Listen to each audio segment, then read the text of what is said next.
So today we are going to start with 3.9 DNA replication and genetic code. In our previous lecture, we studied about the DNA and RNA, about their structure, how they are formed, and what about their monomers. So we studied all these things. So now we will study how DNA replication and genetic code is there in our body. Now, cell divide to produce more cells need for the growth or repair of a tissue. The two daughter cells produced as a result of cell division are genetically identical to the parent cell and to each other. In other words, they contain DNA with their base sequence identical to the original pattern cell. Now, whenever there is a division among the cells, a division is needed just not only for the growth but also for the repair of the tissue. And whenever division occurs, there are two daughter cells, and these two daughter cells are identical. They are same in each and everything. They have same DNA sequence. Okay. Yeah. Okay. When cell prepares to divide, two strands of DNA helix will separate. Each strand serve as a template and the creation of a new double strand DNA molecule. Now what happens, if you remember, this is a DNA. This is a DNA strand. This is just like a ladder. Okay. Now what happens? This first will break and it will convert into a one single, and then DNA replication will take place. Clear? Okay, we will see. Wait. I will tell. Don't worry. Okay, what happens when a cell prepares to divide? The two strands of DNA double helical separate, and each strand serve as a template for the creation of new double strand DNA molecule. Now suppose, yes, this is the DNA one. Visible now? Yeah. This figure is the DNA double helix figure. Okay. Now this DNA double helix will open up. These hydrogen bonds will break. Fine. So they will convert as a single strand. They will convert as a single one like this. Clear? Yeah. Okay. They will break into a single strand. Now this single strand, suppose, is having A, G, C, T. They are having some sequence of adenine and purine, and this sequence will again be repeated with the complementary one, and hence we have two different DNAs. Is that clear? Yeah. Okay. So this we have. Okay. Now see, when the cell prepares to divide, the two strands of DNA double helix separate, and each strand serve as a template for the creation of a new double strand DNA. Okay. The complementary base pairing rules, which you learned about in the previous topic, ensures that the two new strands are identical to the original one, and this process is known as DNA replication. So you can say that this double thing, see, this A portion, these are the two strands are there. This is the first strand and this is the second strand.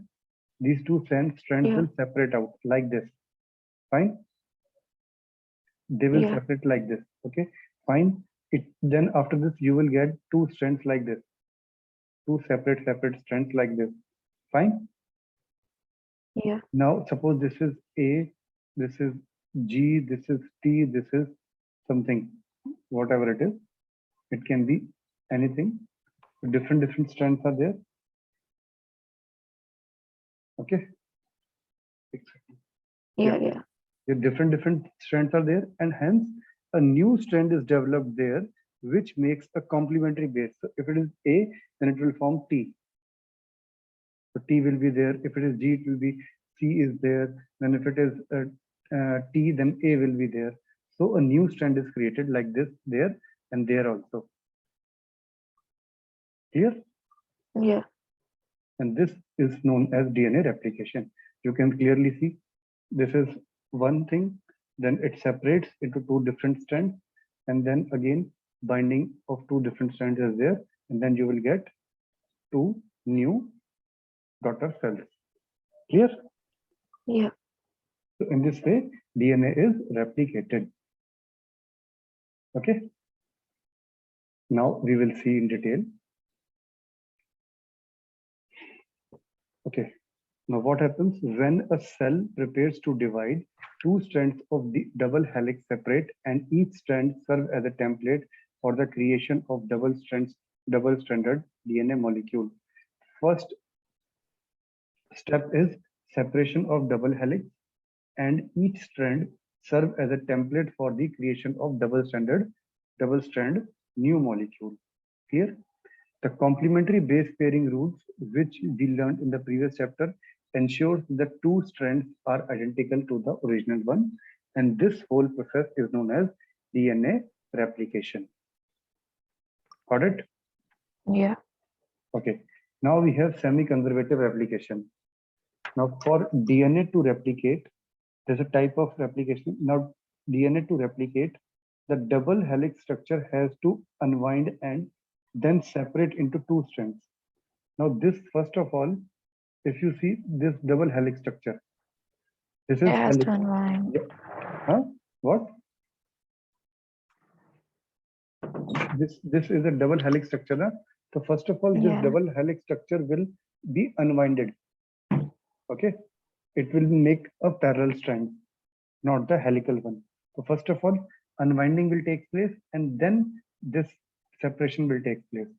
So for the first, the DNA to replicate, the double helix structure has to unwind and then separate into two strands.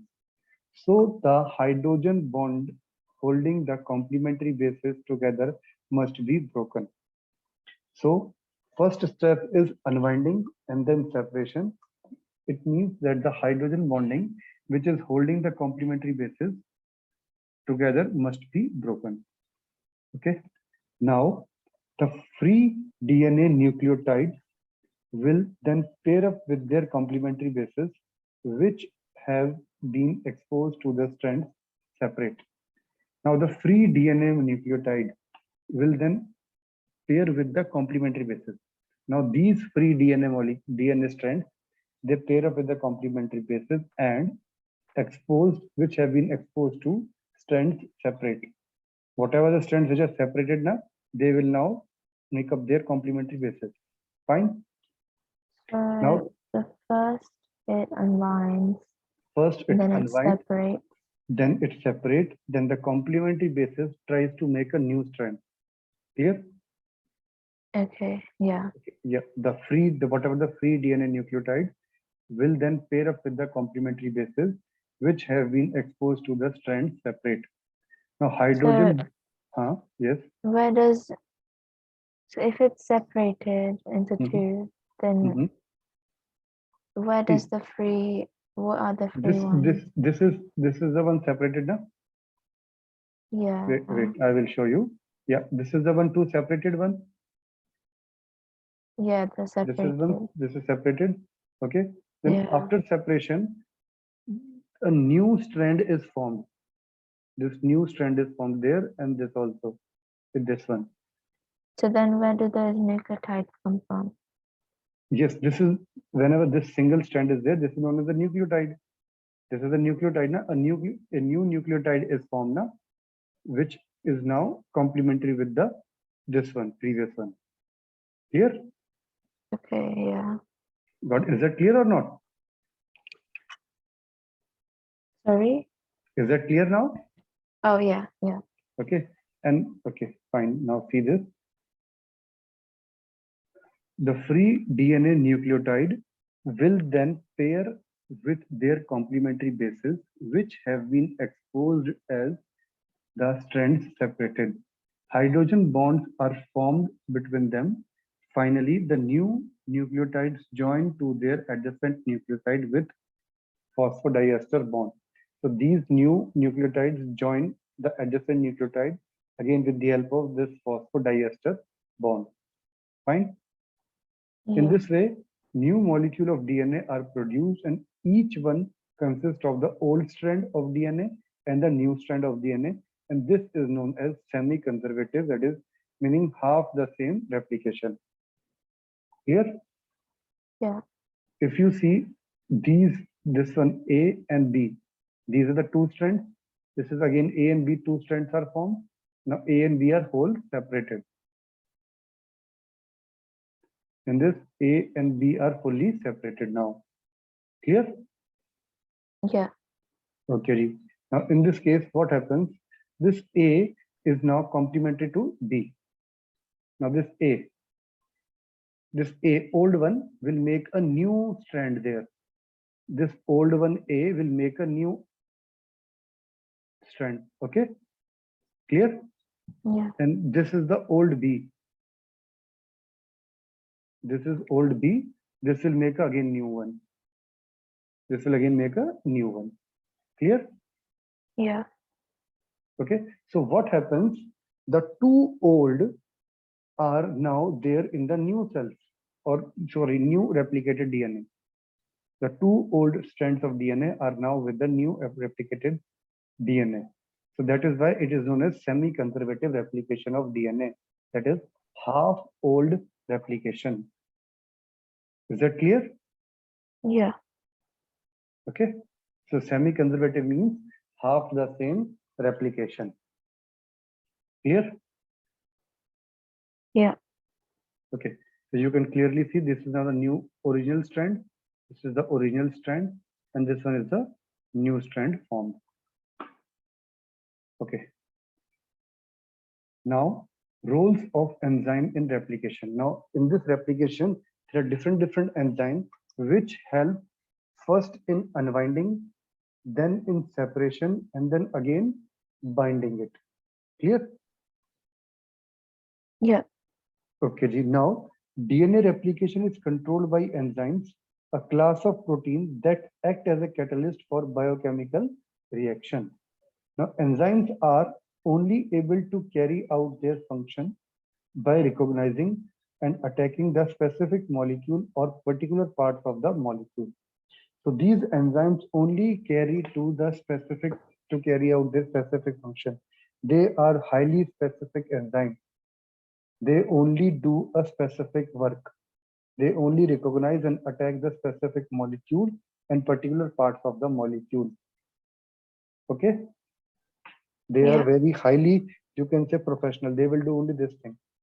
For example, if you call someone for some work, he will do or she will do only that work. This kind of attitude these enzymes are having.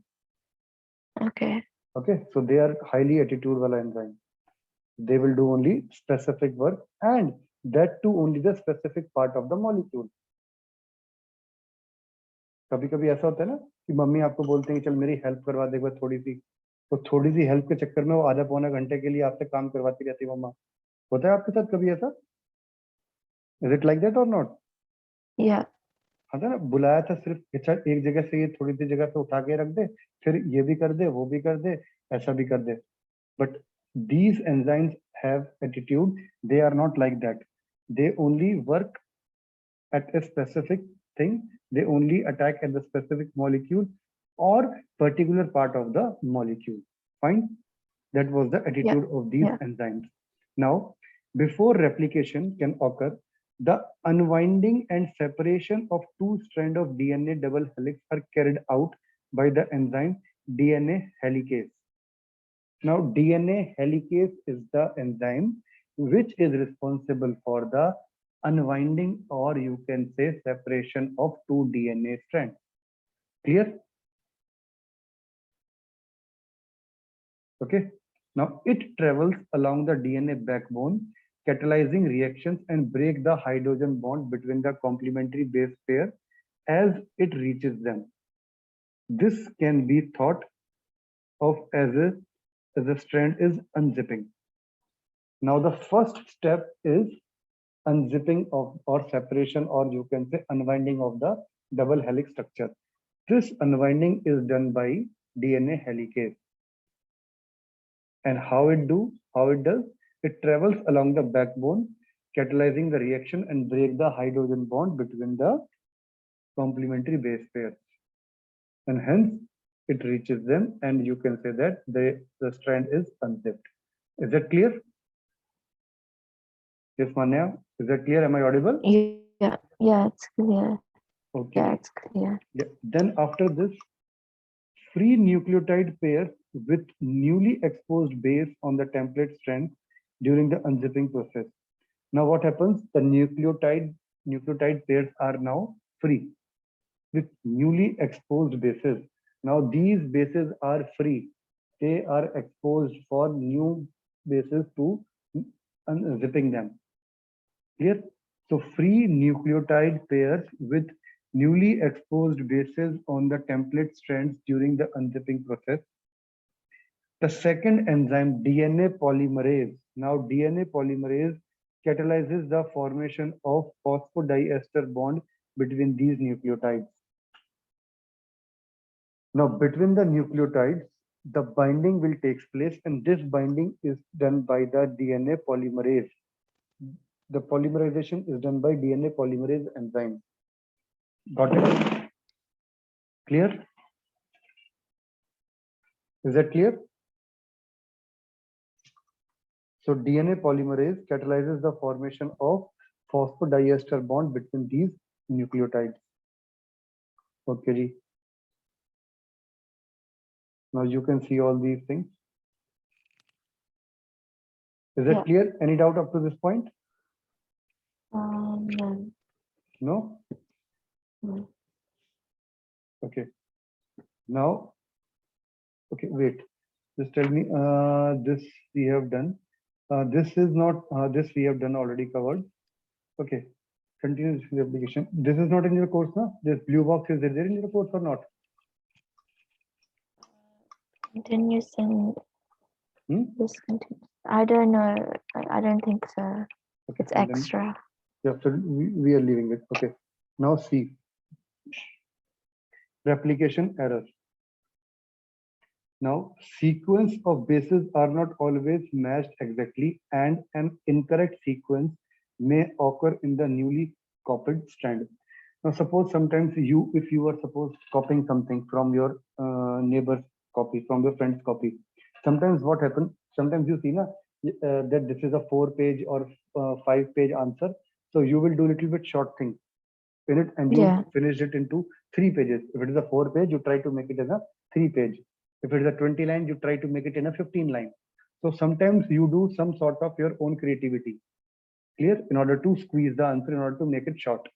In the same way, this DNA replication sometimes is not exactly exact DNA replication, or you can say the newly copied strand is not totally copied from the previous one. There is some mismatching is occurred.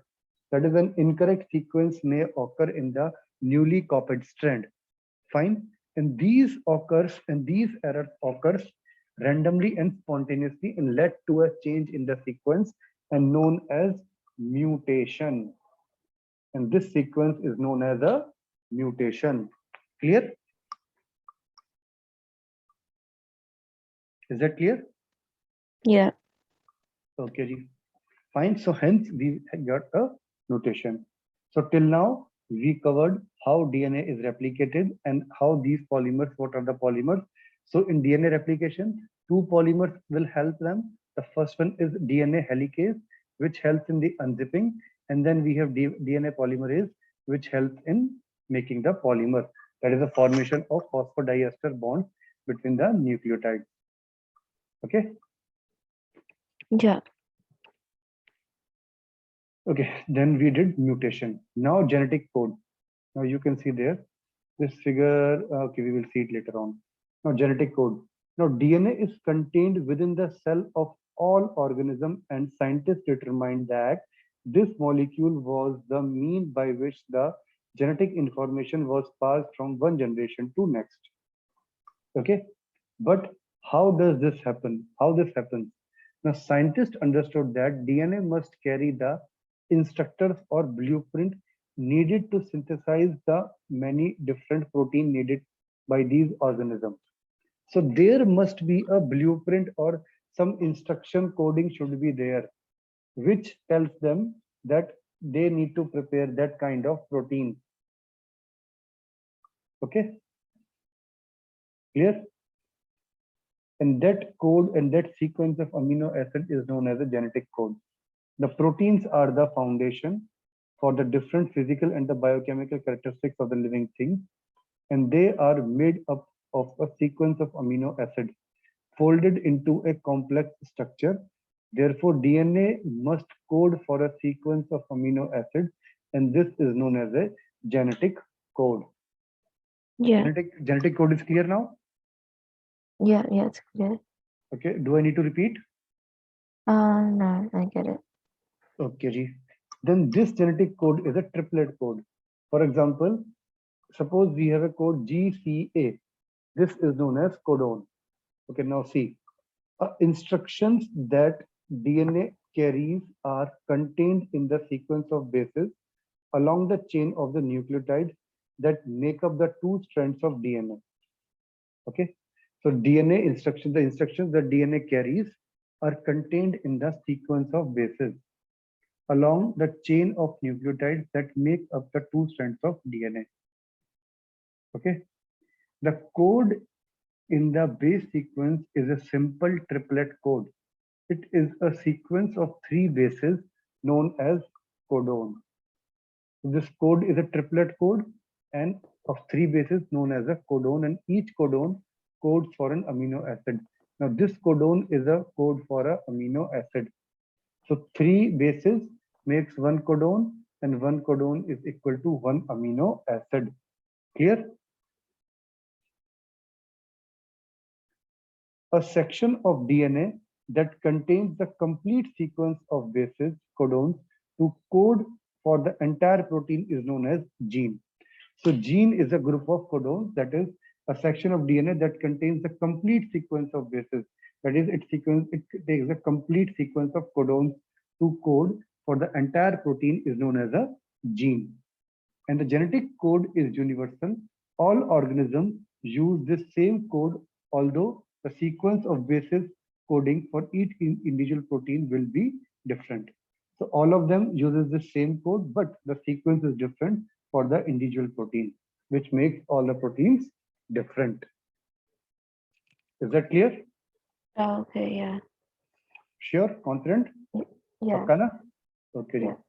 Now, degenerated code. As you have learned, there are 4 different bases, which means there are 64 different bases, triplets, and codons possible. So we have 4 different bases: ATGC, ATGC. We have 4 different codons. So total 64 base triplets or codons are possible. That is 4 raised to the power 3. These 4 can be attached into 4 raised to the power 3 or 4 into 4 into 4. This includes one codon that acts as the start codon. Then when it comes to the beginning of the gene, signaling the start of a sequence that codes for the protein. So one is the starting codon, which makes the, you can say, which starts the whole process. Okay, and signaling the start of the sequence that codes for a protein. If it is in the middle of the gene, it codes the amino acid methionine. Fine, this is the name of the amino acid. Now there are also 3 stop codons. So first one is the start codon, and there are 3 stop codons that do not code for any amino acid and signal the end of the sequence. Now these sequences are used to stop the whole sequence, and these are known as stop codons. Having a single codon to a single signal, the start of a sequence ensures that triplet of the basis codons must be read in frame. In other words, the DNA base sequence is read from base 1 rather than base 2 and base 3, so that the genetic code is non-overlapping. Is that point clear? Yeah. Got it? Okay, do I need to repeat it again? No. Okay, now it's like yes. Yeah, I get it.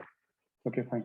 So as there are only 20 different amino acids that regularly occurs in biological protein, there are a lot more codons and amino acids. Therefore, Many amino acids can be coded for by more than one codon. So many amino acids are done by the more than one codon, which because of the different event numbers. Now, due to this, the codon is known as a degenerate. Because as it is there are so many of the codons which are coded by more than one codon. So this is due to this, code is known as a degenerate. So code is known as a degenerate. Clear? If I say figure 4, you can see this one. ATG, methionine, isoleucine, ferminon, different things are there. Fine. So this is a DNA code wheel that shows how genetic code is degenerated. Different combinations of bases can code the same amino acid. So it only depends upon the combination case, to which are combined together and which are not combined. And two different combination can give one answer. That is one amino acid. Is that clear? Any doubt? Yes, Manya, is that clear? Yeah, it's clear.